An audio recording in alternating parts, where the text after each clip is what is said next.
હાલ ration card ધારકો માટે એક ખૂબ જ દુઃખદ સમાચાર સામે આવી રહ્યા છે।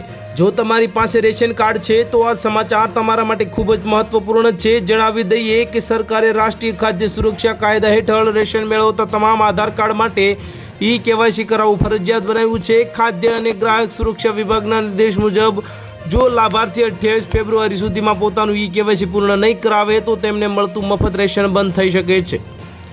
એટલે કે 28 ફેબ્રુઆરી સુધીમાં જો તમારા રેશન કાર્ડના ई-KYC કામ પૂરું નહીં કર્યું હોય તો તમને સરકાર તરફથી મળતું ફ્રી રેશન એટલે કે મફતમાં મળવાનું બંધ થઈ જશે।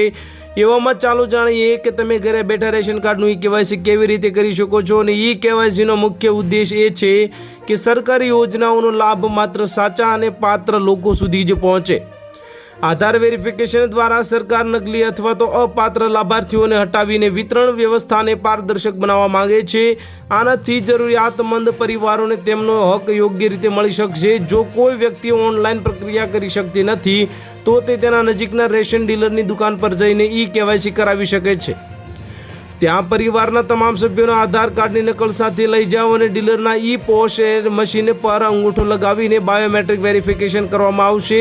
ધ્યાન રાખો કે આ માટે તમારે કોઈ ફી આપવાની જરૂર નથી। આ આખી પ્રક્રિયા બિલકુલ મફત છે। જે સભ્યનું આધાર લિંક નહીં હોય તેનું નામ રેશન યાદીમાંથી હટાવવામાં આવી શકે છે। આનાથી તે વ્યક્તિને મફત અનાજ મળશે નહીં।